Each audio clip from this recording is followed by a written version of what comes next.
Dear Myself, 내가 없는 당신에게 66번째 에피소드를 시작합니다. 내가 없는 당신에게 팟캐스트는 한국 시간으로 매주 금요일에 업로드 되고요. 스포티파이, 애플, 유튜브, 그리고 네이버 오디오 클립에서 만나보실 수 있습니다. dearmyself.org로 가시면 홈페이지에 저희 채널에 대한 더 자세한 내용 보실 수 있으세요. 감상평이나 사연 속에 그 밖에 어떤 내용이라도 인스타그램 DM이나 이메일로 소통하실 수 있습니다.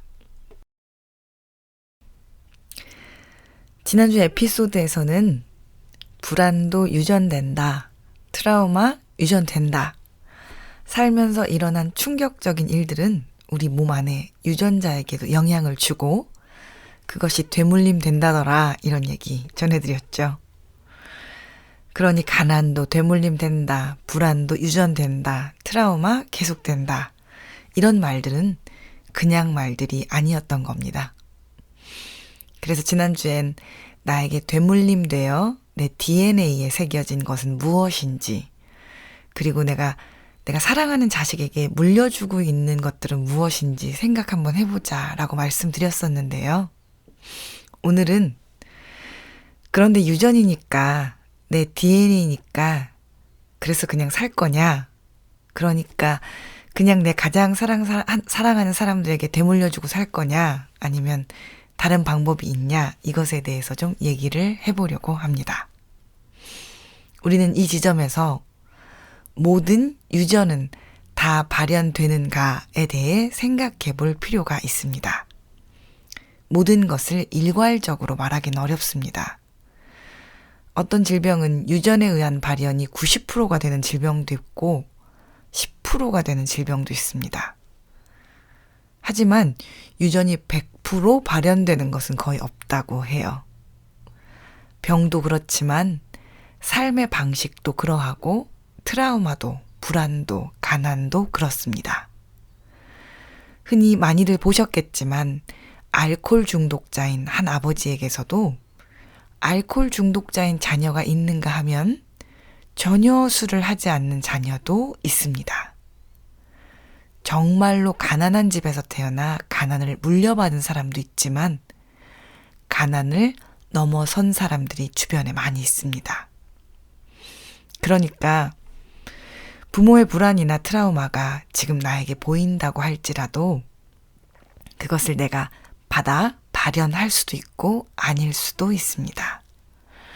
또 내 삶에 생겨난 불안이나 트라우마를 내 자녀에게 물려줄 수도 있고 혹은 안 물려줄 수도 있습니다.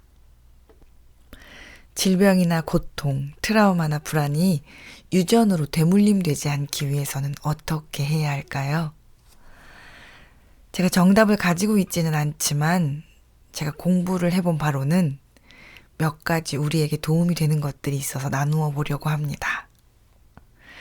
우리가 부모의 질병이나 트라우마나 고통을 되물림 받고 싶지 않거나 우리가 우리의 자녀들에게 되물려 주지 않고 싶거든 제일 먼저 해야 할 일은 그것이 무엇인지를 알아야 한다는 겁니다. 실제로 많은 사람들은 우리가 무엇을 물려받고 있는 중인지, 우리가 무엇을 되물려주고 있는 중인지 인식하지 못할 때가 많습니다. 병원에서도 혹시 가족력에 든 어떤 질병들이 있으세요? 질문할 때 대답을 잘하지 못하는 경우가 많습니다. 그러니 제일 먼저는 가족 히스토리를 좀 들여다볼 필요가 있겠죠. 어떤 질병들이 있었는지, 어떤 고통과 어떤 트라우마들이 있었는지 알아보고 물어보고 들어볼 필요가 좀 있습니다. 한숨에 모든 것을 다 알 수는 없지만 관계의 어려움이 있을 때 어떤 방식으로 해결했는지, 어려운 일이 닥치면 어떻게 해결해온 히스토리가 우리 가족에 있었는지, 이런 식으로 질문만으로도 부모와 조부모에게 여러 가지 정보들을 들을 수가 있습니다. 가족력에 어떤 질병이나 트라우마, 불안이나 고통이 발견되어졌다면 그것이 나의 유전자에게도 새겨져 있을 가능성이 매우 크죠. 그리고 그것이 무엇인지를 아는 것은 매우 중요합니다. 왜냐하면 그걸 알아야 무엇에 더 각별히 조심해야 하는지, 신경 써야 하는지를 알 수 있으니까요.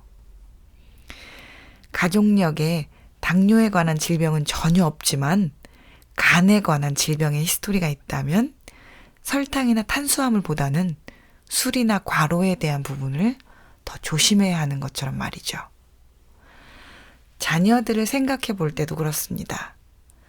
내가 윗세대로부터 물려받지 않았어도 내 삶에서 나의 유전자 변형이 오게 할 만큼의 트라우마나 고통이나 스트레스가 무엇이었는지, 나의 삶의 패턴이 어떠한지, 내가 배우자나 다른 사람들과의 관계를 어떻게 하는지, 갈등을 또 어떻게 대처하고 고통을 어떻게 마주하는지는 내가 내 자녀에게 무엇을 물려줄지에 대한 큰 힌트가 됩니다. 어떤 전문가가 이런 말씀을 하시더라고요. 자녀는 부모가 자기에게 어떻게 대하느냐로 관계를 배우는 게 아니고 부모가 서로를 어떻게 대하는지로부터 관계를 제일 많이 배운다고요. 저는 자녀에게 큰 소리를 한 번도 안 냈습니다. 말씀하실지 몰라도 배우자와 늘 큰 소리나 짜증으로 소통하신다면, 혹은 저는 자녀를 늘 조심스럽게 다뤄요 하실지는 몰라도 배우자에게 늘 신경질적이시거나 존중하지 않는 말투를 하셨다면 놀랍게도 그런 것들이 자녀에게 되물림 된다고 하니 내가 지금 어떻게 살고 있는지를 돌아보는 것 정말 중요한 것 같습니다.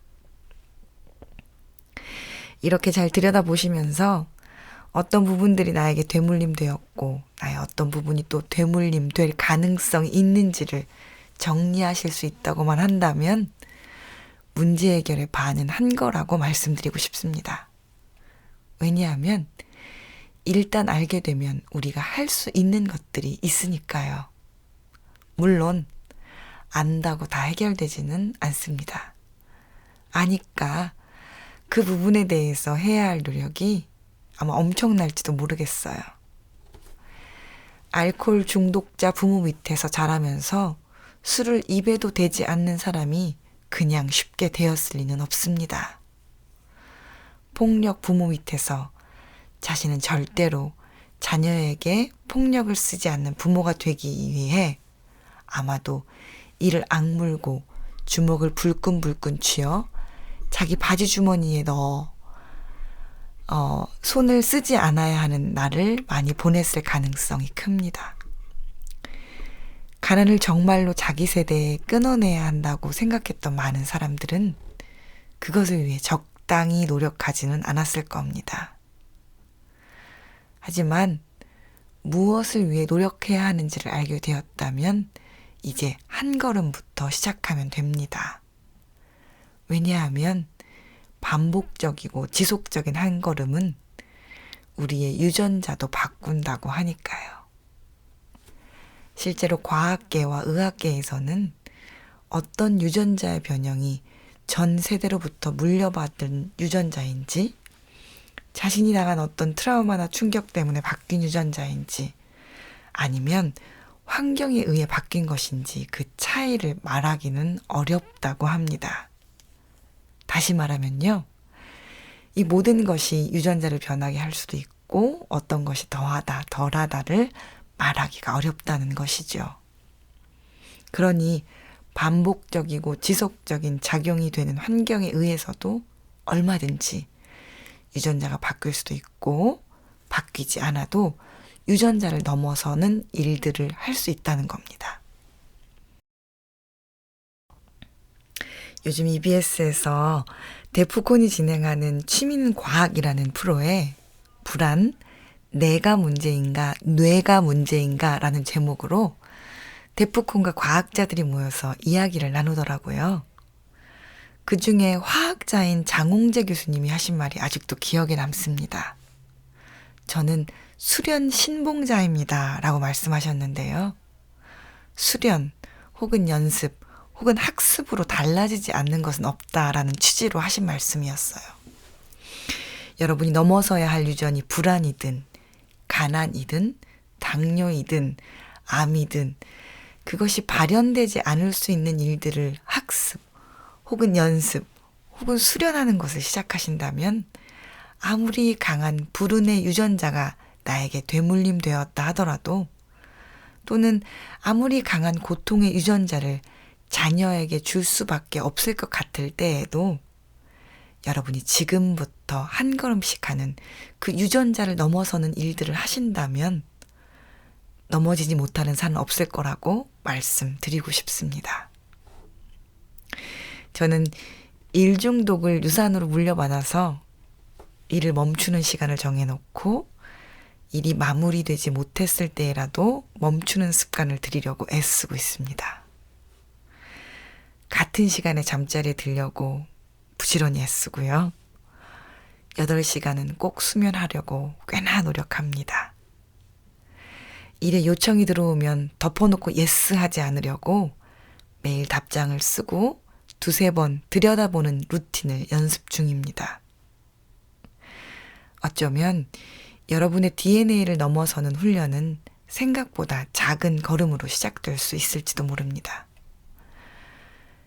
여러분의 한 주가 불운의 유전자를 넘어서는 작지만 단단한 한 걸음을 내딛는 시간이기를 소망하면서 오늘은 여기까지 할게요. 오늘도 끝까지 함께 해주셔서 감사합니다.